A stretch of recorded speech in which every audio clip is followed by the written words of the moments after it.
ఇప్పుడు నేను అమరావతిలో నిర్మాణ దశలో ఆగిపోయిన రోడ్ల మీద ప్రస్తుతం కారులో వెళ్తూ ఉన్నాను.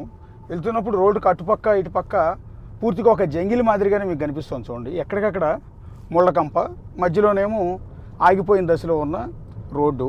చాలా విశాలమైన రోడ్లు అప్పుడు ప్లాన్ చేశారు. ఒకటి సీడ్ యాక్సెస్ రోడ్డుకు అనుబంధంగా ఈ క్యాపిటల్ సిటీలో ఉన్న అన్ని ప్రాంతాలను కలుపుతూ ఈ రోడ్ల నిర్మాణం అనేది జరిగింది. అది నిర్మాణ దశలోనే ఆగిపోయి రాళ్ళన్నీ కూడా పైకి తేలిపోతూ ఉన్నాయి. ఇక అటుపక్క ఇటుపక్క మీకు కనిపిస్తున్న ముళ్ళకంపలు, అడవిని తలపించే విధంగా కనిపిస్తున్న ఆ ముళ్ళకంపలన్నింటినీ కూడా, అట్లాగే రాజధానిలో ఉన్న ఆ మిగిలిన భవనాలన్నింటినీ కూడా మీరు ఎదురుగా దృశ్యాల్లో చూడొచ్చు. ఇప్పుడు పరిస్థితి ఏంటంటే ఈ అడవి మాదిరిగా పెరిగిపోయిన ముళ్ళకంపలన్నీ తొలగించడానికి కొన్ని కోట్ల ఖర్చు అవుతుంది. ఎందుకంటే కొన్ని వందల ప్రొక్లైనర్లు తీసుకురావాలి. కాంట్రాక్టర్లు కేవలం ఈ ముళ్ళకంపల పీకటం కోసం కాంట్రాక్ట్ ఇవ్వాల్సి ఉంటుంది.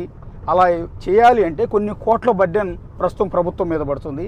నిజంగా ఛత్తీస్గఢ్ దండకారణ్యం కనుక ఏ విధంగా కనీసం చీమలు దూరని, లేకపోతే కాకుల దూరని కారడవి, చీమల దూరని చిట్టడవి అంటూ ఉంటారే, ఆ మాదిరిగా మనకి ముళ్ళకంప చెట్లు అంత పెద్ద ఎత్తున పెరిగిపోయి అత్యంత భయంకరంగా ఉన్నాయి. ఒకప్పుడు ఇవన్నీ కూడా పంటలు పండే భూములే.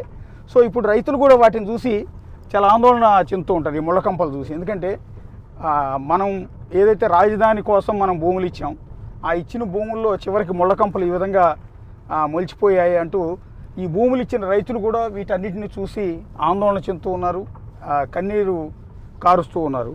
మామూలుగా కనుక లాస్ట్ 5 ఇయర్స్లో నిర్మాణం జరిగి ఉంటే అమరావతి ఒక విధంగా చెప్పాలంటే ఒక రేంజ్లో ఉండేది. అద్భుతంగా ఇప్పటికి చాలా వరకు నిర్మాణాలు కంప్లీట్ అయిపోయి ఉండేవి. For more videos like this, subscribe Big TV channel.